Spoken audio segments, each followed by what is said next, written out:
10 ദിവസം വിൽക്കാൻ വയ്ക്കും. ഏതെങ്കിലും ഒരു മാസത്തിൽ 10 ദിവസം വിൽക്കാൻ വയ്ക്കും. അതൊക്കെ നിശ്ചയിക്കും. ഈ ദിവസത്തിനകം ഇത് വിറ്റ് പോകണം. ഇത് ബന്ധപ്പെട്ട കമ്പനികളോ വ്യക്തികളോ വാങ്ങിക്കൊള്ളണം. ഇങ്ങനെ 27 തവണകളിലായി ഇത് വിൽക്കാൻ വെച്ചു. മൊത്തം 24 രാഷ്ട്രീയ പാർട്ടികൾ, ഇന്ത്യയിലെ 24 രാഷ്ട്രീയ പാർട്ടികൾക്ക് ഇലക്ട്രൽ ബോണ്ട് വഴി സംഭാവനകൾ ചെറുതും വലുതുമായി ലഭിച്ചു.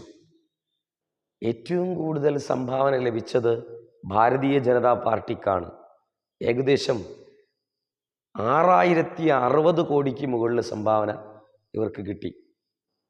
ശ്രദ്ധിക്കണേ, രണ്ടാം സ്ഥാനത്ത് സംഭാവന കിട്ടിയ പാർട്ടി തൃണമൂൽ കോൺഗ്രസ്.